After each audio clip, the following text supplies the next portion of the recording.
Bonjour et bienvenue dans À propos. Nous y parlons aujourd'hui de l'accès difficile des sourds à la culture. Plus de 300 000 personnes seraient en déficience auditive profonde, c'est-à-dire dans l'incapacité totale à entendre une conversation et donc à devoir communiquer autrement que par la parole. 100 000 d'entre elles s'exprimeraient avec la langue des sourds. Ces personnes forment donc une communauté parfaitement identifiée, unifiée autour d'une langue commune, souvent considérée comme une langue maternelle pour les enfants qui ont été élevés et éduqués dans la langue des signes. Cette communauté ne connaît pas de difficulté, de déficit de communication à l'intérieur de sa communauté, mais elle vit dans un environnement régi selon la loi de l'oralité, d'où un certain nombre d'accès difficiles, dont celui à la culture. Par exemple, une visite de château est rarement traduite en langue des signes. 200 enfants naissent sourds chaque année. Les conséquences de la surdité sont évidemment bien différentes selon que l'on parle d'adultes ou d'enfants.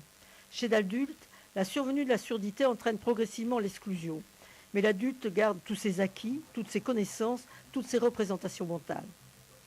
Il devra acquérir d'autres habitudes de communication, tout comme son entourage. Chez l'enfant qui naît sourd, il en est tout autrement. La communication est un besoin intrinsèque chez l'homme, et le développement intellectuel, professionnel, socio-affectif est alors en jeu. La communication est un besoin que l'enfant apprendra selon deux méthodes, le gestualisme, la parole de la main, l'oralisme, l'acquisition de la parole. Ces deux méthodes devraient ou pourraient être complémentaires, or elles sont souvent en compétition. Notre but aujourd'hui n'est pas d'entrer dans la polémique, nous en faisons simplement le constat. Quoi qu'il en soit, les difficultés d'accès à la communication orale coupent l'accès aux différentes formes de culture pour les sourds. Au plaisir, ils les coupent du plaisir de la découverte et de nombreuses sensations émotionnelles. Des expériences sont menées pour combattre ces manques, notamment dans le cadre du Printemps de la poésie, et c'est ce que nous verrons aujourd'hui avec mes invités. Comme vous le savez, vous pouvez prendre la parole à tout moment pour poser des questions ou apporter votre témoignage en appelant le studio. Surtout, n'hésitez pas à le faire. À propos, 04 67 55 85 50. Nous parlons de l'accès à la culture que la déficience auditive profonde rend difficile avec l'association Art Résonance Languedoc-Roussillon de Téhéran qui se consacre plus particulièrement à la poésie contemporaine et à sa mise en lien avec les autres arts vivants que sont la musique, la danse. Avec moi, Agnès Landrieux, bonjour. Bonjour. Vous êtes la marraine de l'association, C'est-à-dire, en fait, l'association Art Résonance, en 2012, a été primée par la Fondation EDF au sein de son trophée des associations. La Fondation EDF souhaite que les associations primées soient suivies ensuite par un salarié de l'entreprise qui s'implique et qui permet de garder un lien entre la Fondation EDF et cette association. Et je suis la marraine pour l'association Art Résonance. Alors, dites-nous rapidement, puisqu'on aura l'occasion d'y revenir, quelles sont les actions d'Art Résonance ? Alors, les actions d'Art Résonance sont très nombreuses. Par contre, elles ont toutes pour objectif, justement, de développer la pratique de l'écriture et de la lecture des œuvres poétiques. Elle souhaite que ce soit à destination de tous les publics, et plus particulièrement des publics justement éloignés de la littérature et de la poésie. Et depuis 4 ans, elle a développé des actions particulièrement vis-à-vis du public des personnes sourdes et malentendantes. Donc l'action de l'association vise donc, si je comprends bien, à briser la barrière entre sourds et entendants. Et à créer autour de la poésie une envie du bilinguisme de part et d'autre. Tout à fait, et de permettre effectivement aux personnes malentendantes de pouvoir mieux s'intégrer dans la société et qu'il y ait effectivement un décloisonnement entre ces deux populations.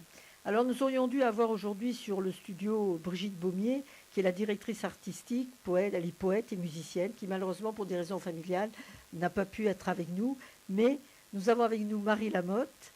Vous êtes traductrice, interprète de langue des signes, et vous travaillez aux côtés de Brigitte Baumier depuis le début, je crois. Oui, tout à fait, oui. Ça fait maintenant 4 ans qu'Art Résonance nous a proposé au sein de notre société donc d'interprètes en langue des signes des Ailes sur Castelnau-le-Lez de travailler en partenariat sur l'accessibilité du festival Voix Vive notamment et de lecture de poésie à Téhéran sur les traversières. Et c'est vrai que pour nous, des Ailes, ça a été une grande opportunité de montrer à quel point la langue des signes pouvait être riche. Et le fait de pouvoir traduire la poésie le prouve. Oui, parce que la poésie, c'est déjà d'accès un peu difficile en soi-même. C'est ça, ça a été un vrai défi pour nous et je vous avoue que dès le départ, en fait, ce sont les interprètes les plus expérimentés qui ont fait partie de cette aventure, on peut le nommer ainsi. Et dès le départ aussi, la philosophie de notre entreprise a fait en sorte que nous ouvrions en fait la porte de la traduction aussi à des professeurs de langue des signes, des personnes sourdes qui maîtrisent quand même le français et la langue des signes, pour ouvrir cette question de l'interprétation non seulement aux interprètes diplômés, mais aussi aux personnes sourdes locutrices de cette langue maternelle, comme vous l'avez dit. Alors, merci, mais nous aurons l'occasion de revenir longuement sur le rôle de la poésie et pourquoi ce choix. J'accueille aussi sur le plateau deux personnes sourdes qui participent soit en tant qu'interprète de la langue des signes, soit en tant que poète à toute cette activité. Alors tout d'abord, Vincent Badiou, bonjour. Bonjour. Vous êtes professeur de la langue des signes à l'ARIEDA, l'Association régionale pour l'intégration et l'éducation des déficients auditifs. Vous êtes sourd et vous vous intéressez de près à la poésie. Depuis quand? Alors, depuis 4 ans, je m'intéresse à la poésie grâce justement à l'association Art et Résonance. Et vous avez un rôle dans Art et Résonance?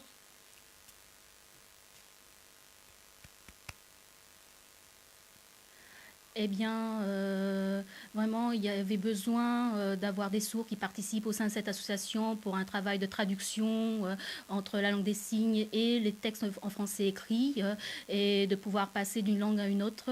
Donc, à cette occasion, pour participer à la réflexion, je me suis mis dans les ateliers. Et donc, on a fait une espèce de congrès qui a réuni différents poètes et professeurs en langue des signes, des personnes entendantes, des personnes sourdes, des interprètes, et on a échangé. Donc, à ce moment-là, ça a été une véritable richesse. Et vous êtes aussi, je crois, président de l'association Gandis, qui est connue, qui milite pour le développement de la langue des signes. Oui, donc nous travaillons aussi sur l'accessibilité globale, que ce soit politique, culturelle et divers autres thèmes, pour que les personnes sourdes qui soient aussi victimes de discrimination, nous puissions aussi dépasser ça. Nous travaillons donc sur ce thème-là. J'accueille aussi François Brajou, qui est un jeune poète. Bonjour. Aussi. Comment avez-vous découvert la poésie? Eh bien, c'est lors du festival Voix vive à Sète en 2011. Il y avait des interprètes en langue des signes, il y avait des traducteurs en langue des signes sourdes. Et donc, en plus, fait de voir des artistes sourds, notamment Levent Bescardes, qui était présent pendant ce festival. Ça a été un choc pour moi de découvrir donc, le monde de la poésie. J'avais déjà eu l'occasion de percevoir la poésie, mais je n'étais pas particulièrement touchée.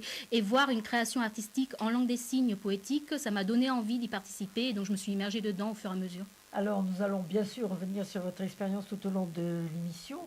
Mais d'après ce que je comprends, l'intérêt a été immédiat. Oui, j'ai été attirée parce qu'il y avait de la langue des signes, donc ça me rendait possible de rentrer dans cet univers et je me suis rendu compte que moi-même, je pouvais participer à la poésie. Donc un sentiment de fierté aussi, et non plus d'exclusion. Oui, je pouvais enfin participer, j'étais fière, notamment que d'autres sourds puissent voir qu'à leur tour, ils puissent participer et eux-mêmes avoir des qualités poétiques, parce qu'en France, il y a très très peu de poètes sourds. Et donc, de relayer comme ça, de créer des vocations auprès des autres sourds, c'était important. Chez les entendants, il y a énormément d'artistes poètes sourds, alors que ce n'est pas le cas dans le monde des sourds. Bien, merci d'être présent. Je tiens aussi à vous présenter l'élément central de l'émission sans qui cette communication ne pourrait pas passer, Christelle Roch, qui est notre interprète ce soir et qui appartient à la Société des Ailes. Et merci aussi à la juge, notre caméraman, puisqu'aujourd'hui nous avons une caméra dans le studio, puisque j'espère bien que demain nous serons en capacité de mettre sur le podcast la version signée de l'émission. Merci donc à tous les deux pour cette grande première.